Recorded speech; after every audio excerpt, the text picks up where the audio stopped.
بسم اللہ الرحمن الرحیم۔ مغلیہ سلطنت کا بانی ظہیر الدین محمد بابر۔ ناظرین، ہماری آج کی ویڈیو ظہیر الدین محمد بابر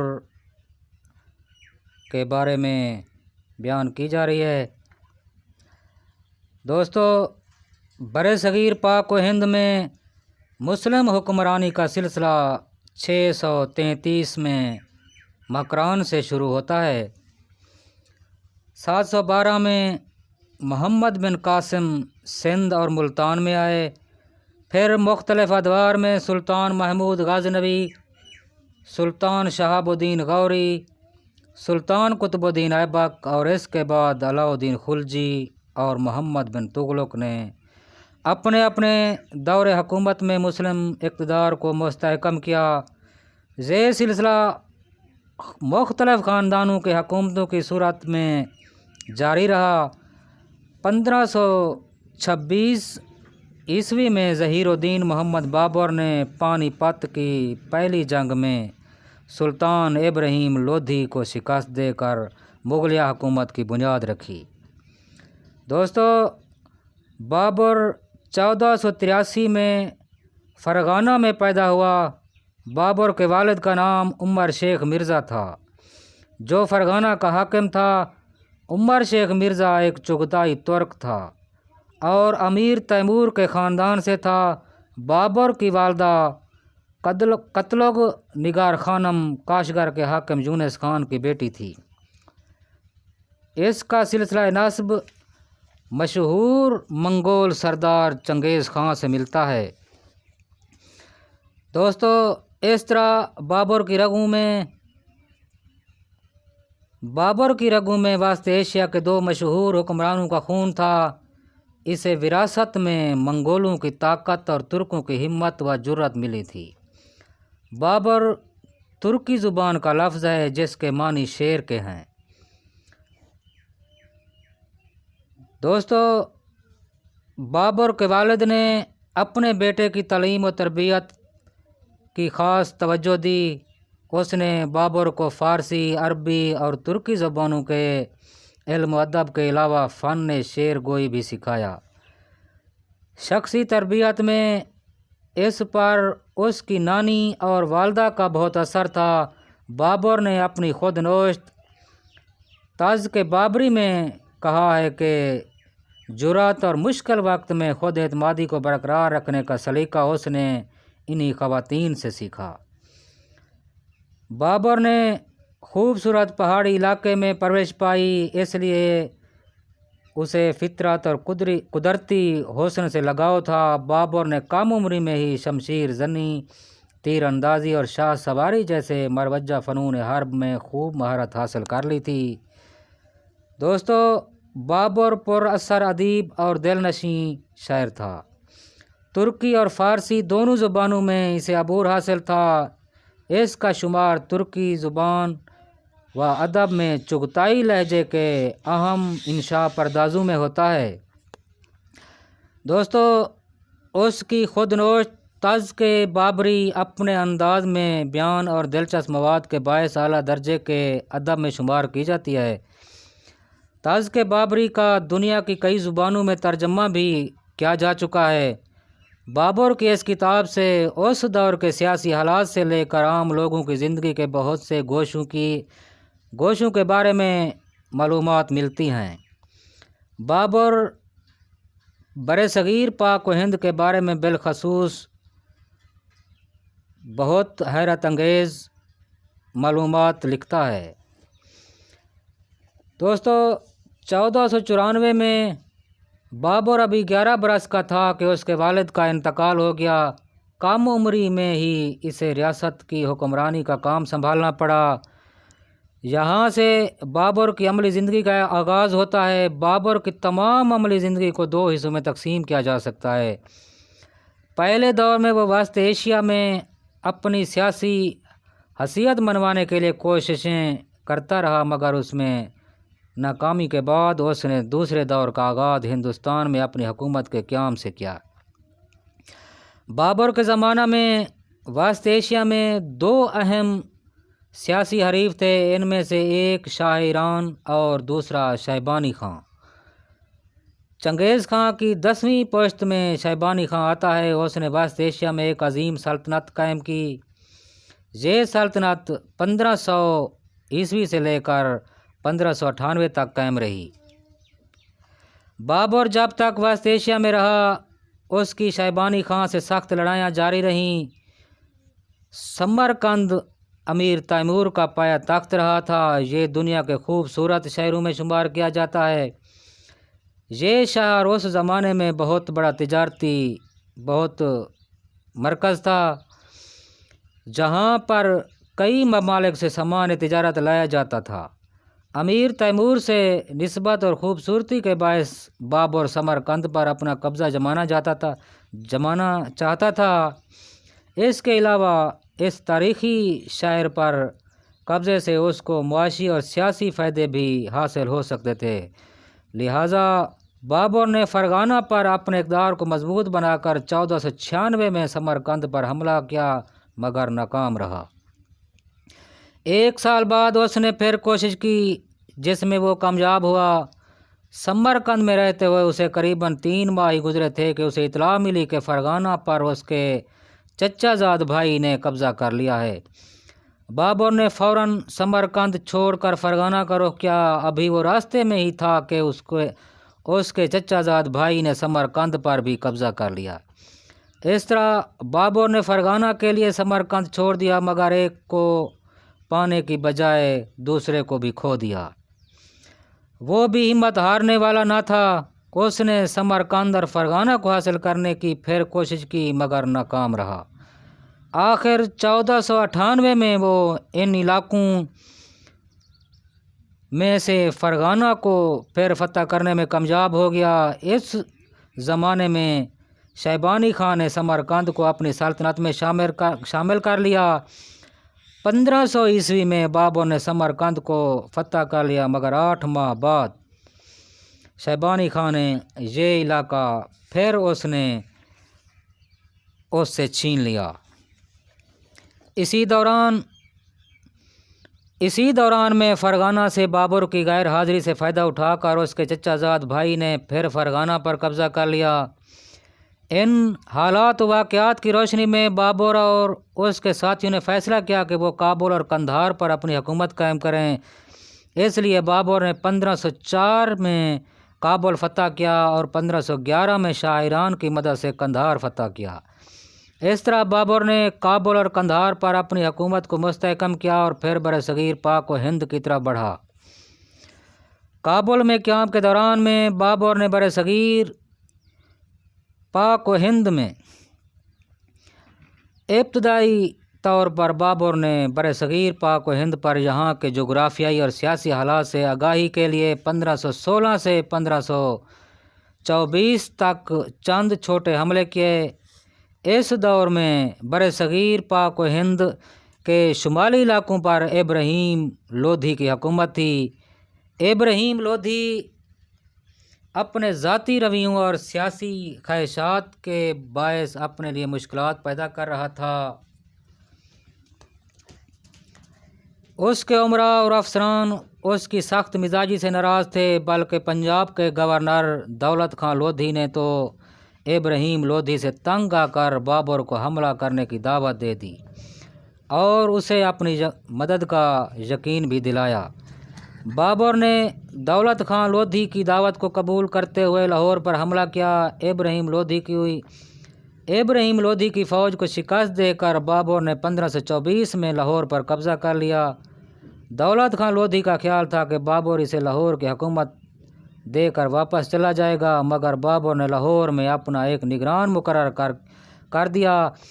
نگران مقرر کر کے اور دولت خان لودھی کو صرف جلندھر کا علاقہ دے کر بابر کے کابل جانے کے بعد دولت خان لودھی نے دوبارہ پورے پنجاب پر قبضہ کر لیا۔ دوستو، بابر کو جب اس کی اطلاع ملی تو اس نے اپنے مقرر کردہ گورنر کو کارروائی کرنے کو کہا، مگر اس وقت پنجاب کے قریباً تمام حکمران دولت خان لودھی سے مل چکے تھے۔ ان حالات میں بابر نے خود ہندوستان پر حملہ کرنے کا فیصلہ کیا۔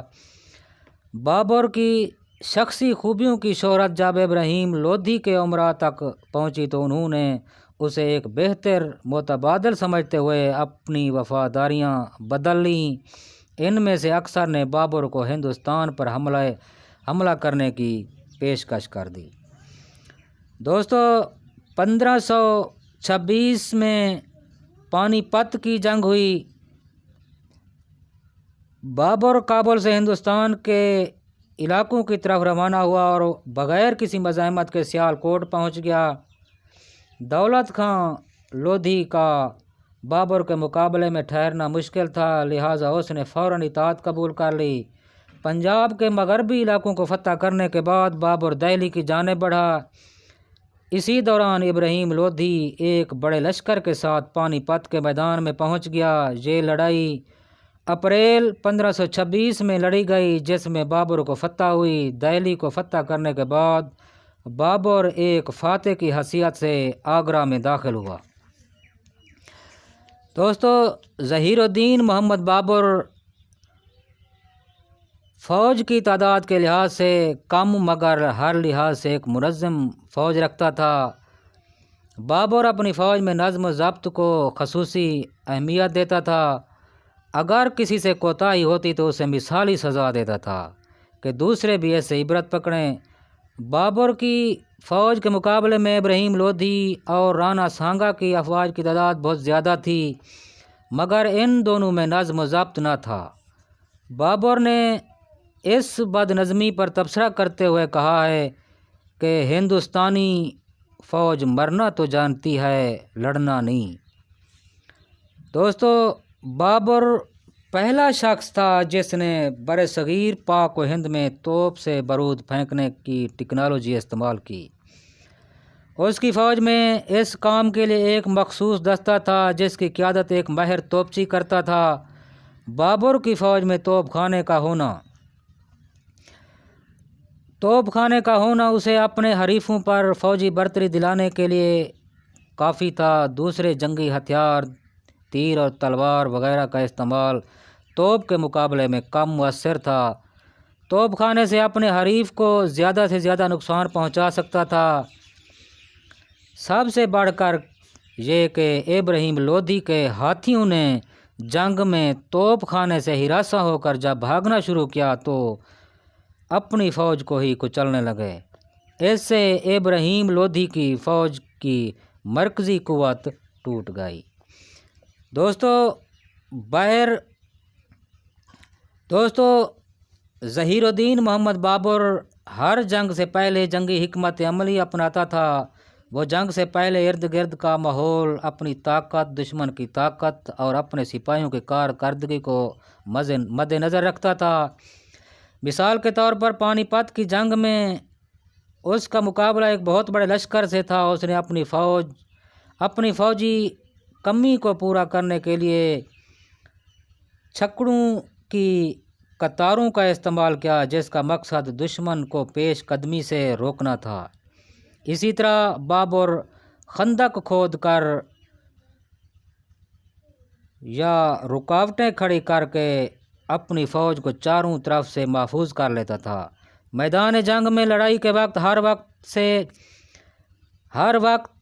وہ ہر حرکت سے بخوبی آگاہ رہتا تھا اور نہایت حاضر دماغی سے فوراً فیصلہ کر کے اپنی فوج کی سرگرمیوں کو کنٹرول کرتا تھا۔ ناظرین، بابر کے مقابلے میں ہندوستانی فوج کے جرنیل جنگی حکمت عملی سے بہتر طور پر واقف نہ تھے۔ مثال کے طور پر ابراہیم لودھی نے اپنی فوج کو کسی ترتیب یا طے شدہ حکمت عملی پر لڑانے کی بجائے محض بے ترتیبی اور بد نظمی سے لڑایا۔ دوستو بابر کی فوج اپنے وطن سے بہت دور تھی، جہاں غیر معمولی غلطی کا مطلب موت اور ذلت تھی۔ اسی خیال سے بابر کی فوج کی اہلیت اور لڑنے کا جذبہ بڑھ جاتا تھا۔ اس کے برعکس ہندوستانی سپاہیوں میں لڑنے کے جذبے اور نظم و ضبط کا فقدان تھا۔ اس کے بعد دوستو بابر کو ہندوستان پر حملہ کرنے کی دعوت دینے والوں میں میواڑ کا حکمران رانا سانگا بھی شامل تھا۔ رانا سانگا کا خیال تھا کہ بابر اپنے جد امجد تیمور خان کی طرح لوٹ مار کر کے واپس چلا جائے گا، اور اس کے جانے کے بعد بحران کا فائدہ اٹھاتے ہوئے میں ایک راجپوت ریاست قائم کرنے میں کامیاب ہو جاؤں گا۔ بابر کے ہندوستان میں مستقل قیام کے فیصلے سے رانا سانگا کو اپنے عزائم پورے نظر نہ آتے ہوئے اس نے بابر کو ہندوستان سے نکالنے کا فیصلہ کیا۔ بابر اور رانا سانگا کی فوجوں کا آمنا سامنا آگرہ کے نواح میں کنواہ کے میدان میں ہوا۔ رانا سانگا کا لشکر 1 لاکھ سے زیادہ تھا۔ بابر کے سپاہی یہ لشکر دیکھ کر گھبرا گئے۔ اس پر ایک نجومی کی پیش گوئی نے ان کی پریشانی میں اور بھی اضافہ کر دیا۔ اس نجومی کا کہنا تھا کہ اس جنگ میں ستارے بابر کے حق میں نہیں، بابر کے سپاہی تو بالکل ہی دل چھوڑ بیٹھے تھے۔ دوستو، بابر نے اس صورتحال میں سپاہیوں میں جذبے کو ابھارنے کے لیے ایک پرجوش تقریر کی، جس سے اس کی فوج میں ایک نئی لہر دوڑ گئی۔ بابر نے اپنی فوج کو جمع کر کے یہ تقریر کی: کیا تم نہیں جانتے کہ ہمارے وطن اس ملک کے مابین مہینوں کی مسافت حائل ہے؟ اگر ہم ہار گئے تو ہمارا حشر کیا ہوگا؟ ہم کہاں ہوں گے؟ ہمارا وطن اور شہر کہاں ہوگا؟ ہمیں اجنبیوں اور غیر ملکیوں سے دوچار ہونا ہوگا۔ ہر شخص یاد رکھے کہ جو بھی اس دنیا میں آتا ہے وہ فنا ضرور ہوتا ہے۔ جو زندگی شروع کرتا ہے اسے آخر موت کا پیالہ پینا پڑتا ہے۔ دوستو، شاندار موت ذلت و بدنامی کی زندگی سے بہتر ہے۔ اس لیے بہتر یہی ہے کہ ہم میں سے ہر شخص اپنے سامنے 2 متبادل رکھ لے، ایک یہ کہ وہ صرف خدا کی راہ میں لڑے اور فتح پائے گا یا غازی کہلائے گا، ورنہ لڑتے لڑتے مر جائے گا اور شہادت کا درجہ حاصل کر لے گا۔ یہی 2 باتیں ہماری بہبود کی ضامن ہیں۔ دوستو، اس تقریر کے بعد فوج میں جوش و جذبہ مکمل طور پر بحال ہو گیا۔ سب نے مل کر عہد کیا اور قرآن مجید کی قسم کھائی کہ آخری دم تک دشمن کا مقابلہ کریں گے۔ جنگ کی تیاریاں مکمل ہو گئیں۔ بابر کی اس جنگ میں حکمت عملی کی پیش پانی پت جیسی تھی، کم و بیش پانی پت جیسی تھی۔ بابر کے توپ خانے نے رانا سانگا کی فوج میں بھگدڑ مچا دی۔ رانا سانگا اس حالت جنگ میں سخت پریشان تھا۔ اس نے جنگ کا پانسا اپنے حق میں کرنے کی انتہائی کوشش کی مگر ناکام رہا۔ آخر اسے میدان سے بھاگتے ہوئے پکڑ لیا گیا اور بعد میں قتل کر دیا گیا۔ دوستو، کنواہ میں کامیابی کے بعد بابر چندیری کا رخ کرتے ہوئے یہاں رانا سانگا کا ایک جرنیل موجود تھا۔ بابر نے صلح صفائی سے چندیری کو زیر تسلط لانے کی کوشش کی مگر ناکام رہا۔ آخر بابر نے قلعے کا محاصرہ کر لیا۔ فریقین بہادری سے لڑے مگر جیت بابر کی ہوئی۔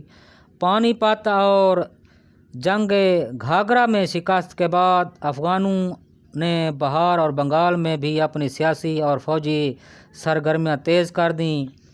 ابراہیم لودھی کے بھائی نے یہاں اپنی بادشاہت کا اعلان کر دیا تھا۔ بابر نے اس کو گھاگرا کے مقام پر شکست دی اور اس کے بعد ان فتوحات کے بعد بابر کا انتقال ہو گیا۔